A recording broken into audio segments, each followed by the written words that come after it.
পুরবী তো ছেলের নতুন স্কুলের মা গার্জিয়ানদের পাশে দাঁড়াতেই পারে না। ওদের বিবরণ আর কথা অনুযায়ী ওদের ছেলের কাছে তার ছেলে বোম্বাকে তো তুচ্ছ জ্ঞান করা যায়। মনে মনে পুরবী ভাবে, আহা কি ভাগ্য ওদের। ওদের সাথে কথা বলে বুঝেছে ওরা এক একজন রত্নগর্ভা। ওদের ছেলে মেয়েদের পড়তে বসার কথা বলতে হয় না। বাড়িতে কোনো আত্মীয় স্বজন কেউ আসুক না আসুক, ঘরে বাইরে ঝড় বয়ে যাক, এমনকি মা অসুস্থ হলেও ওরা ফাঁকি দেয় না। মোট কথা, ওদের বলতে হয় না পড়তে বসার কথা। ওরা ঠিক সময় মতো পড়তে বসে যায়। আর টেক্সট বুক তো তাদের ঠোঁটস্থ, খাতার পর খাতা অঙ্ক করে শেষ করে দিচ্ছে। সব থেকে বড় কথা, ওদের মায়েদের ছেলেকে পড়ে থেকে ওঠার জন্য অনুরোধ করতে হয়। আর পুরবীর ছেলে একটা দীর্ঘশ্বাস ফেলে সে। এসব ভাবাই যায় না। মা আজ ঝড় উঠেছে, পড়তে বসবো না। আজ রবি ঠাকুরের জন্মদিন, মা পড়তে বসতে নেই। মা, সরস্বতী পুজোটা কেন দুর্গাপুজোর মতো 4 দিন ধরে হয় না মা? উফ, ভীষণ পেটে ব্যথা করছে মা, আজ পড়তে বসতেই পারবো না। 10টার বেশি অঙ্ক কিছুতেই করব না। টেক্সট বুক 2বার পড়েছি, আর পড়ব না। তোমার শরীর খারাপ মা, মাথা টিপে দেব। বলেই বই খাতা গুছিয়ে রেখে মাথা ম্যাসেজ করে দেবে তক্ষুনি। বারণ করলেও শুনবে না কিছুতেই। পুরবী ছেলের হাতটা ধরে আদর মাখিয়ে বলে, ফাঁকিবাজ, মস্ত ফাঁকিবাজ তুই। দিনরাত ছেলের যত আদিক্ষেতা আঁকা নিয়ে, ক্র্যাফট করা নিয়ে, এঁকে রং করে চারিদিকে রং ছড়াচ্ছে। সেই রঙিন তুলি পুরবীর নাকে আর গাল পর্যন্ত পৌঁছাচ্ছে। চেঁচিয়ে উঠলেই খিলখিল করে হেসে পালাচ্ছে। ধরা কি যায়? ক্র্যাফট করে পিচবোর্ড কাগজ এদিক ওদিক ছড়িয়ে রাখছে। টেবিলের ওপরটা পুরো ওলট পালট। গুছাতে বললে করছি, যাচ্ছি, এইটুকুই বলা পর্যন্ত। গুছাই না কিচ্ছু। এই ফাঁকিবাজিটা তবুও মেনে নেওয়া যায়, কিন্তু তাই বলে পড়াশোনাতে ফাঁকিবাজি কদাপি বরদাস্ত করবে না সে। স্কুলে গিয়ে মা গার্জিয়ানদের কাছে যেদিন করে পুরবী তাদের ছেলে মেয়েদের অপার ট্যালেন্টের গল্প শোনে, সেদিন নিজের ফাঁকিবাজ ছেলেকে আর এ জীবনে নিজের পায়ে দাঁড় করাতে পারবে না বুঝি, এই চিন্তায় দিশেহারা হয়ে যায় সে।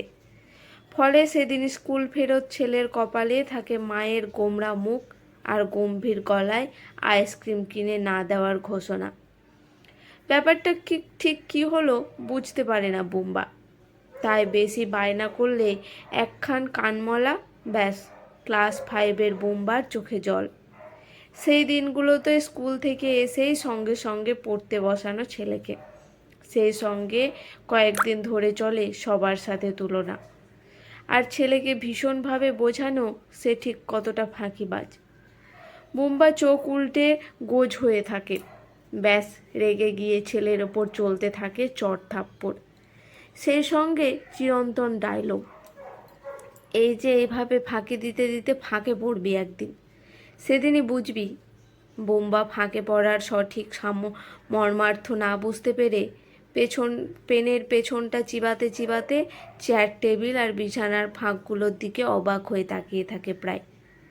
এত বলে বুঝিয়েও ছেলের সে একই রকম নিষ্ক্রিয় ভূমিকায় পুরবী অতিষ্ঠ হয়ে পড়েছে দিন দিন।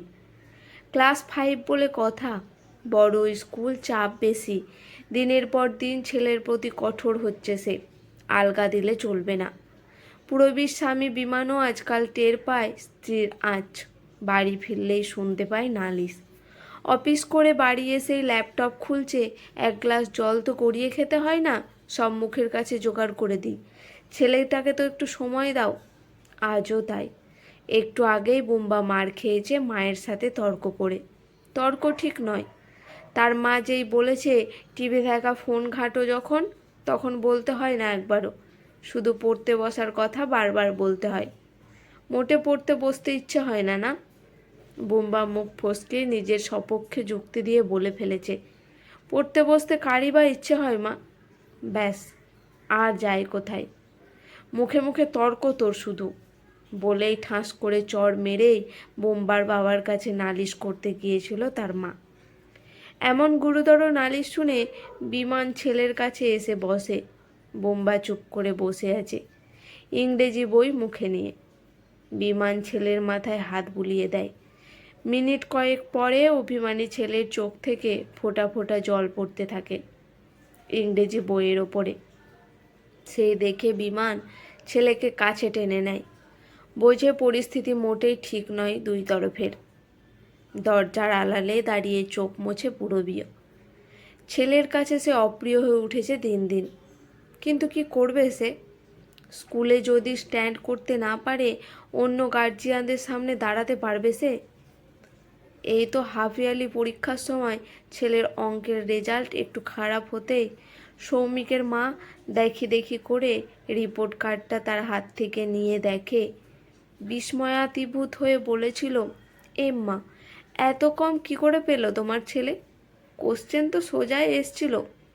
তুমি বাপে আরও একটু চাপ দাও ছেলেকে। মুখটা ছোট হয়ে গিয়েছিল তখন পুরবীর। ওরা যখন গর্বিত আর হাসি মুখে নিজের ছেলে মেয়েদের নম্বরগুলো শুনিয়ে শুনিয়ে বলছিল, তখন নিজেকে কেমন যেন সেখানে অস্পৃশ্য লাগছিল তার। বুকের ভেতরের কষ্টটা তখন ঠিক কেমন হয় কেউ বুঝবে না, সেই ছোট্টবেলার মতো। তখন নিজের রেজাল্ট নিয়ে চিন্তা, আর এখন ছেলের রেজাল্ট নিয়ে দুশ্চিন্তা। তখন মনে হয় ছেলেকে চাপ দিলে সেও এমন গর্বিত মুখের অধিকারিণী হতে পারবে হয়তো। সেই আশায় ছেলের পিছনে কোমর বেঁধে লাগে সেও। কিন্তু কিছুতেই ছেলেকে বগে আনতে পারে না। একটু পড়েই পড়া হয়ে গেছে বলে উঠে পড়ার জন্য ছটপট করতে থাকে ছেলে। তাড়াতাড়ি পড়া হয়ে গেলে আরও পড়তে দিলে ছেলে বিরক্ত হয়ে বলবে, আমি তাড়াতাড়ি পড়ে নিলেও তুমি ছুটি না দিয়ে আরও পড়া করতে দাও, আর কখনো তাহলে আমি তাড়াতাড়ি পড়া করে দেব না। এই সব যুক্তিপূর্ণ উত্তর শুনলে ভীষণ অস্থির আর হতাশায় মন ভরে যায় পুরবীর। রেগে দু চার ঘা বসিয়ে দেয় সে প্রায়। আজকের মতো সারাক্ষণ গুমোট ভাব থাকে ঘরে। রাতে ছেলে ঘুমালে বিছানার একপাশে বসে বিমান বলে, জানো তো, আমি নিজেই কখনো 1 থেকে 10-এর মধ্যে হইনি। তুমি হয়েছ কি? পুরবী খুব ক্লান্তভাবে পাশে এসে বসে বিমানের। প্রথমটায় ঠিক সে ধরতে পারে না বিমান কি বলতে চাইছে। গম্ভীরভাবে বলল, না, তা হয়নি, তবে রেজাল্ট কখনো খারাপ ছিল না। বিমান বলল, হ্যাঁ, সে তো আমারও। তবে সত্যি বলতে কি পড়তে বসতে আমারও মোটে ইচ্ছে করতো না, বলে এক চোখ টিপে হেসে পরিস্থিতি হালকা করতে চাইছে। পুরবীও মুখ বেজার করে হালকা ছলে বলে, সে আর পড়তে আর কার ইচ্ছে করে বলো তো? বলে একটু আগে নিজের ছেলের কথার সত্যতা বুঝে চুপ করে যায় বুঝি। বিমান ফের বলে, তার উপর যদি কারো সাথে তুলনা করে বলো তো? দেখ, ওদের বাড়ির ভোম্বল ভোরবেলা উঠে পড়েছে, আর তুই ভোস ভোস করে ঘুমাচ্ছিস। ব্যাস, হেব্বি রাগ হতো আমার। পুরবী বিমানের বলার ধরন দেখে নিজেও বলে ওঠে, আমাকেও অমন তুলনা করে বললে আমি তো রাগ করে বই মুখে করে শুধু বসে থাকতাম, পড়তাম না একটুও। বলেই ফের চুপ করে গেল পুরবী। নিজের মনের কাছে পরিষ্কার হচ্ছে হয়তো সে, সব কেমন গুলিয়ে যাচ্ছে তার যেন। এবারে বিমান পুরবীর কাছে সরে আসে, বলে, তাহলে তুমি বলো, বাবু তো আমাদেরই ছেলে। পুরবী কি উত্তর দেবে বুঝতে না পেরে মাথা নিচু করল। বিমান বলল, তোমাদের স্কুলের গার্জিয়ানরাও নিজেদের স্টুডেন্ট লাইফের কথা এভাবেই ভুলে যান। হয়তো এনাদের মধ্যে অনেকেই এমনি আমাদের মতো সাধারণ মানের স্টুডেন্ট, কখনো জীবনে স্ট্যান্ড করেননি, ফার্স্ট সেকেন্ড হননি, কিন্তু তারা মা হয়ে যাবার পরে নিজেদের ছোটবেলার কথা ভুলে গিয়ে ওদের ওপরে এতটাই প্রেসার দেন। পুরবীর চোখ ছলছল করে বাড়ে।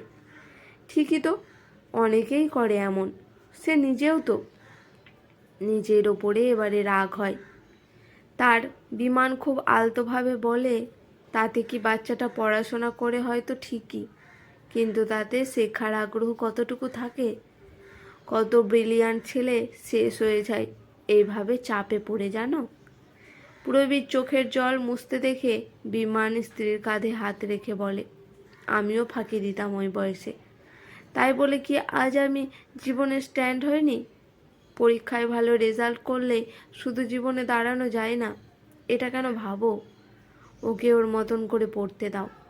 হ্যাঁ অবশ্যই, একটু আধটু বকো অবশ্যই, কিন্তু এইভাবে যে ছেলেকে চাপ দিচ্ছ তাই যে ছেলের কিন্তু পড়াশোনার প্রতি অনীহা জন্মাচ্ছে, সে সেই সঙ্গে নিজের অশান্তি বাড়াচ্ছ।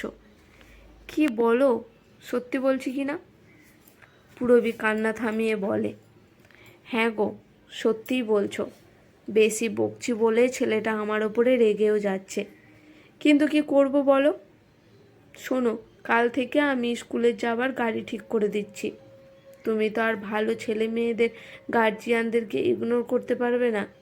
ঠিক ওদের কাছে গিয়ে মাথাটা গরম করে এসে আবার হতাশায় ভুগবে। তাই আর তোমাকে ছেলের স্কুলে দিয়ে আসতে হবে না। গার্জিয়ানদের ওই সব কথা যত কম শুনবে ততই মঙ্গল। এমন সময় বুম্বা পাশ ফিরে মায়ের কোলের ওপর মাথা দিয়ে মাকে জড়িয়ে ধরে বলে, না মা, আমি তোমার ওপরে একটু রাগ করিনি। এবার থেকে আমি ঠিক পড়াশোনা করব মা, ফাঁকি দেব না।